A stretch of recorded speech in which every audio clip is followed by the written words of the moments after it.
The Founding Fathers, American Revolution, our Constitution, our history, America. Thanks so much for tuning in as we discuss the people, places, events, and battles that turned 13 separate colonies into the greatest nation on earth, the United States. Welcome back, everyone. I'm your host, Ron Kern, and today we're going to pick up where we left off in Episode 8. Episode 9, our last episode, happened to be a bonus show where we discussed the Sons of Liberty. So hopefully you caught that one. If not, just click on that and enjoy it.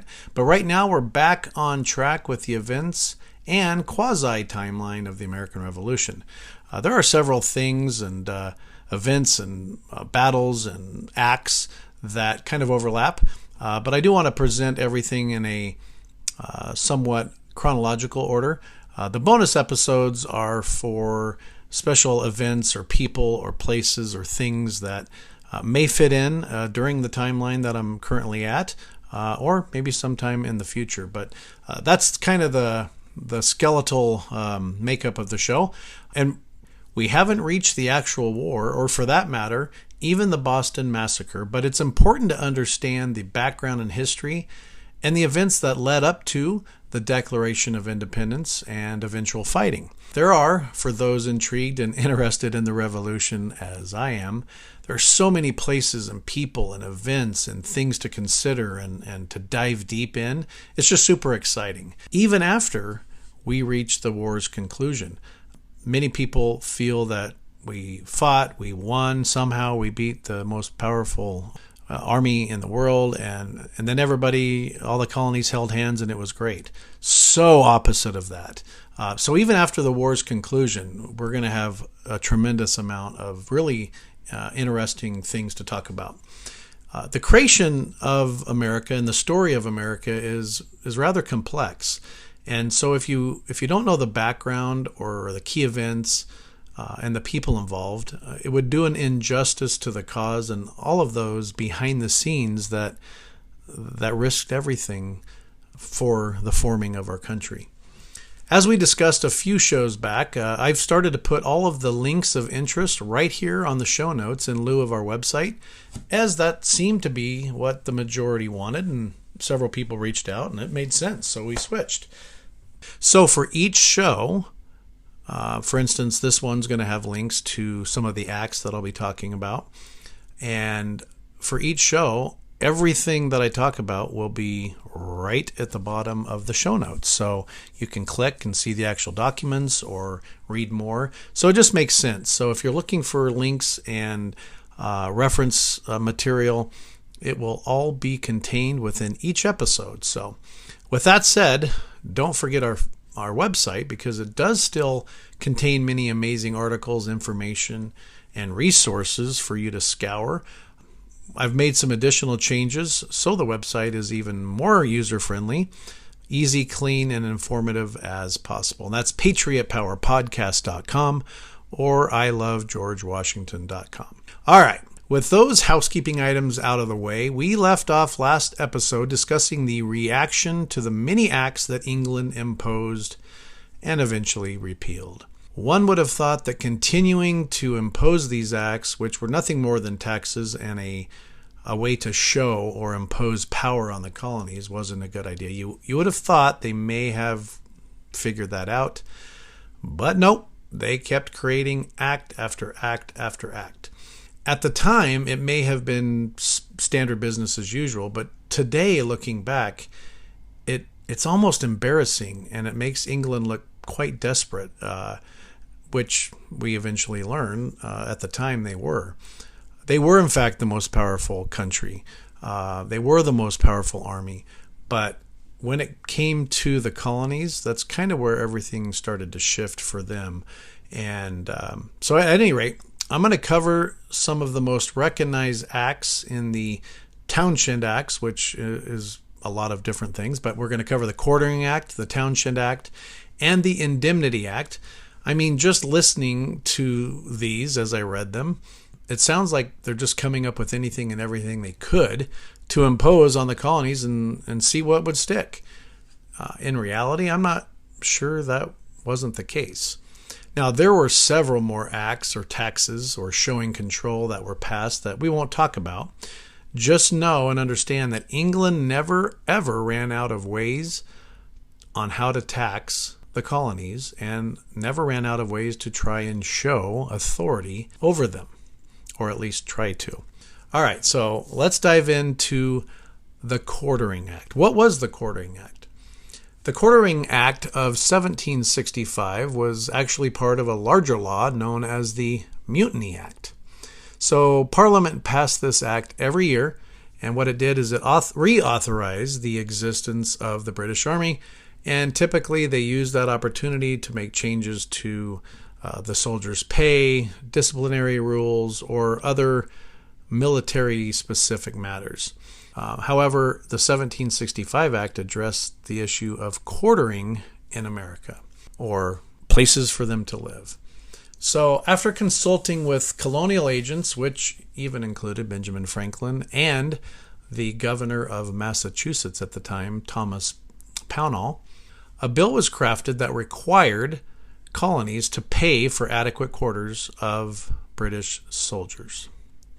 If such quarters were insufficient, then, quote, persons may be appointed and authorized in pursuant of this act and take up and hire, if it shall be necessary, uninhabited houses, outhouses, barns, or other buildings for the reception of such soldiers, that's hard to say, as the barracks and public houses shall not be sufficient to contain or receive.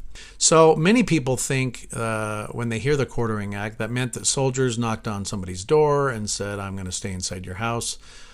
That was not what the Quartering Act was, and it did not authorize the military to quarter soldiers in occupied private residences. Now, I'm not saying that didn't happen, or attempts weren't made by British soldiers, because frankly, if you could stay in a house or a barn with the animals, which one would you choose?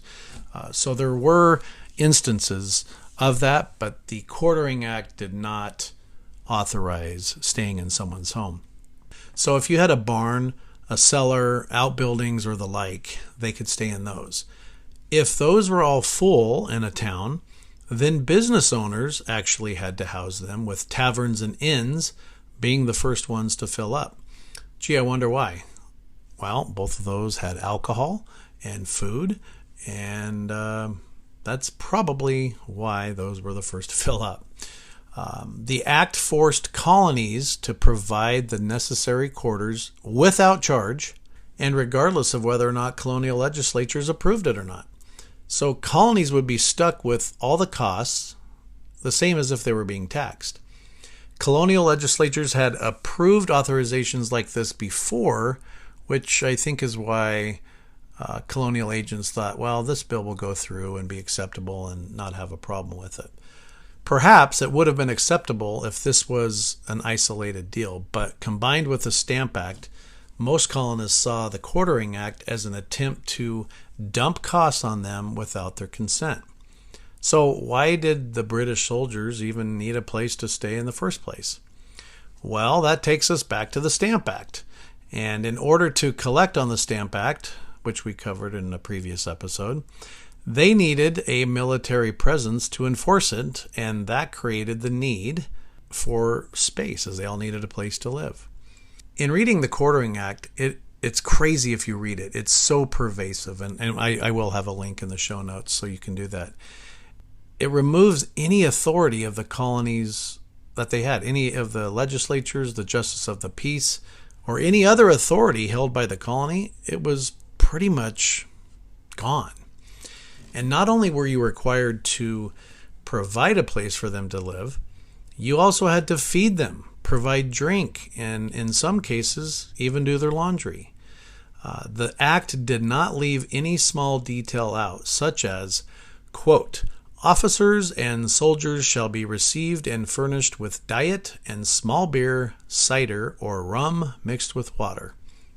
Or this gem on what was to be provided, quote, candles, vinegar and salt, bedding, utensils for dressing their victuals, and small beer or cider not exceeding 5 pints, or half a pint of rum mixed with a quart of water to each man without paying anything for the same.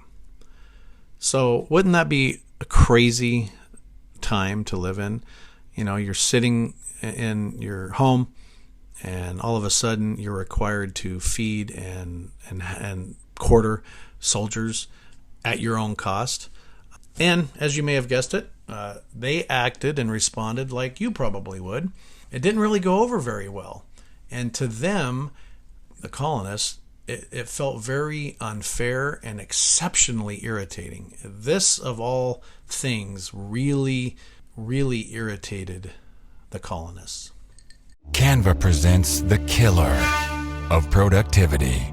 It was an ordinary workday until... Oh no, this meeting, it could have been an email. Run.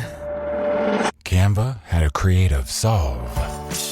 Get email. I'll just put the info the team needs in a Canva doc, and I'll make it visual with images, charts, and graphics. Bring productivity killers to justice with creativity. Love your work at canva.com. 1,500 British troops arrived in New York City in 1766, and the New York Provincial Assembly refused to comply with the Quartering Act. Yay! Somebody stood up to them, which then actually forced the troops, the British troops, to remain on their ships. Now, for failing to comply with the Quartering Act, Parliament imposed, you guessed it, another act, which was called the Restraining Act. And the Restraining Act suspended the province of New York's governor and legislature in 1767 and 1769. See, if you didn't do what Britain, what they said, if you didn't follow their orders, they would punish you to the extreme of literally removing the state's governor and the entire legislature. It's just, it's unreal. Now, New York initially stood firm, right? They refused and they were not going to adhere to any of that. However, they finally relented, and the New York Assembly allocated funds for the quartering of the British troops in 1771. It took a few years, but without a legislature and a governor, kind of hard to run your colony, so they finally paid, and England got their way. Now, all other colonies, with the exception of Pennsylvania, refused to comply with the Quartering Act. And this act expired on March 24th of 1767. The Quartering Act did receive mention in the Declaration of Independence among the list of, quote, repeated injuries and usurpations attributed to the king for quartering large bodies of armed troops among us. Also mentioned was the standing army, which the Quartering Act represented. Quote, he has kept among us in times of peace standing armies without the consent of our legislatures. So that was also in the Declaration of Independence, he being King George III. The Quartering Act is also the origin of the Third Amendment of our Bill of Rights, which says, no soldier shall, in time of peace, be quartered in any house without the consent of the owner, nor in time of war, but in a manner to be prescribed by law. While quartering troops, or even more alarming, a standing army, was a big issue and a concern back then, the Supreme Court has never decided a case based on the Third Amendment. Regardless, I think it was a smart inclusion, and I'm glad that it's there. A link to the full text of the Quartering Act is in our show notes. It's pretty interesting should you want to read all of it. It has some crazy things. When you read it, you're just like, did they really think this was going to fly? And like I said previously, they didn't leave any detail out. So anyway, if you're interested in that, click the link. You'll be dismayed and probably find some humor in it now, but at the time it was far from anything funny. All right, so that was the Quartering Act. The second act that we're going to cover is the Indemnity Acts, and this act reduced the price of tea for the colonies overall. Were they doing this to be generous and kind to the colonists? Perhaps, but as with anything else then and now. It was pretty much all about the money. So the colonies were one of the largest consumers of the East India Company tea, and the 13 colonies consumed a little more than 1 million pounds of it every year. And so if Parliament was able to reduce the price, they hoped that they would undercut the price of the smuggled tea, which was happening in great volumes. And because of the smuggled tea, plain and simple, England was losing money. And this was part of the Townshend Acts, and we'll see later on how this worked out for England. The last act for discussion is more widely known, the Townshend Acts. Basically, the Townshend Acts were a series of laws passed by British Parliament in 1767, and what they did is they taxed goods imported to the American colonies. But American colonists who had no representation in Parliament saw the acts as an abuse of power. These acts went into effect November 20th of 1767. The Townshend Acts were named after Charles Townshend. He was a British chancellor in England, and he imposed duties on China, British China, glass, lead, paint, paper, and tea. Did you catch the last item? Tea? More to come on that. Benjamin Franklin told the British Parliament that the colonies intended to just start manufacturing their own goods instead of paying duties on imports. Now, that's easier said than done. Keep in mind that the 13 colonies imported about 40% of all goods. Majority of them were textiles and metal hardware. So to England, any boycott of any of their goods was a huge financial loss for them. And the items they included to tax seem, to me, a bit scattered and unrelated, such as glass, paint, and tea. However, if you think about it, they were very strategic items that were chosen for taxation because he thought that those items would be the most difficult things for the colonists to produce on their own. When he created these taxes, he estimated that the duties would raise approximately 40,000 pounds, with most of the revenue coming from the tea. While the original intent of the import duties had been to raise money for England, Charles Townshend saw the policies as a way to remodel colonial governments. And the Townshend Acts would use the revenue raised by the duties to pay the salaries of the colonial governors and judges that they installed, ensuring that the loyalty of America's governmental offices to the British Crown. Well, and by loyalty, I think he meant authority and control. But instead of raising money or bringing in revenue for England, it actually prompted colonists to take action, and what they did was they boycotted British goods and they started to make their own goods, like, hey, made in the USA, right? They started making all their items. What a concept. I wish we would do more of that in our own country today. But during this time, when they started making a lot of goods in the colonies, really a lot of new innovations were created and eliminated the need of imports since they were able to produce it themselves. So it really backfired. The Townshend Acts backfired, as almost every other single act they imposed did. They just didn't get it. But in addition to the boycotts, there were protests and some writings. One particular, I'll say, document, it really hit home with a large population of the colonists. It was a series of essays that were widely circulated, and that was called Letters from a Pennsylvania Farmer.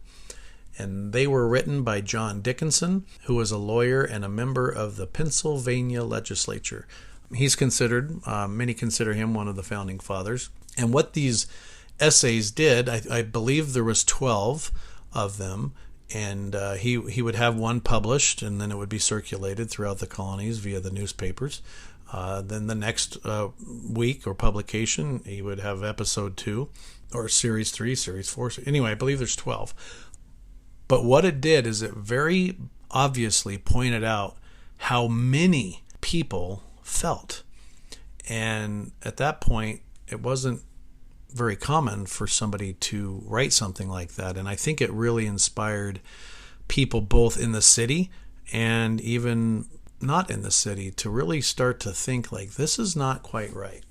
Now, a statement was also printed from Sam Adams and also James Otis, and what those two gentlemen wrote were very impactful in stating opposition of the Townshend Act. So it brought a lot of angst, right? You had boycotts, you had protests, you had people writing about it, and people were starting to see like this is enough. It was so bad, in response to the protests and everything that was going on, the British sent troops to occupy Boston and quell the unrest. By 1769, more than 2,000 British troops had arrived in Boston, and they were there to do one thing, and that was to restore order. Now, 2,000 troops, that doesn't sound, or it may not sound like a lot, but it did equate to about 13% of the entire population of Boston, because at the time, Boston's population was about 16,000. So it's a lot of soldiers to put in a city that size. Well, what happens when you put a standing army in a city? Skirmishes, and more protests, and skirmishes between Patriot colonists, and for the first time, surprisingly, Loyalists partook in these skirmishes. This may have happened before, but this is the first time that I could find it documented that they mention Loyalists. And remember, Loyalists are those who supported the king that were living in the colonies. But this is the first time that the Loyalists ever went along with and or agreed with the Patriots. And not only that, but they got involved with action opposing England. To protest the taxes, Patriots often vandalized stores selling British goods, and they also used some intimidation methods to store merchants and their customers. Some of this was likely done by the Sons of Liberty, but they were not alone in their efforts. It was a real tough time to be a business owner back then. I mean, you need to sell your items, mostly all imported from Britain, in order to stay in business and provide, for yourself and family. But if you boycotted them, you'd be out of business. If you sold them, you'd be looked down on or vandalized or intimidated into compliance. So it was a tough deal for business owners. All of the Townshend Acts, except for the tax on tea, all of them were repealed in April of 1770. The tax on tea would remain and would become a focal point for, yep, you guessed it, the Boston Tea Party. Now, we're getting close to covering events leading up to that and beyond, which is pretty darn exciting. But they got rid of everything except the tax on tea. They, again, repealed everything like they've done before, and it didn't work, and yet they continued taxing. Imposing. I'm the boss. It's just, you can now realize the theme of what they were doing and how they were doing it. And things are heating up. Romance is in the air for Valentine's Day. And when you're ready to pop the question, all you need is the perfect moment to come around. And, of course, the ring. At BlueNile.com, you can find thousands of natural and lab-grown diamonds, plus legendary service from Blue Nile's jewelry experts, who can answer every question, help you design a custom ring, and even plan the proposal. So seize the day today. Right now, you can save up to 50% at BlueNile.com. That's BlueNile.com. So, that is the acts that I really wanted to share with you. It's important to know those for our next episode. In fact, our next show will be a bonus episode. I'm going to dive into the 12 essays that he wrote, Letters from a Pennsylvania Farmer. There's so many tidbits and compelling information in those. I just felt it warrants a little further discussion. So that'll be a bonus episode coming out shortly. After that, we're going to be discussing the occupation of Boston, and this is where things really, really heat up. It's here when the boiling point is reached and violence ends in death with the Boston Massacre. I have quite a bit of information about the massacre and the occupation of Boston that isn't usually spoken about. very much. So it should be pretty interesting for you. One last final tidbit of information is for all of the chaos and the boiling points that were reached with the Townshend Acts, after it was passed, Mr. Townshend died suddenly at a very young age. I believe, don't quote me, I think he was 44. So he created this, caused all this, and he never even got to see it. Thanks for listening, and hope that you tune in next time with us here at the Patriot Power Podcast. Make sure that you hit subscribe so you'll get notified when our new episodes are available for you. And we hope that you check out our websites, which include our show notes, links, documents, and more at patriotpowerpodcast.com or ilovegeorgewashington.com. Until next time, hope that you and your family have a blessed week. And remember, be safe and tell a veteran thanks for their service.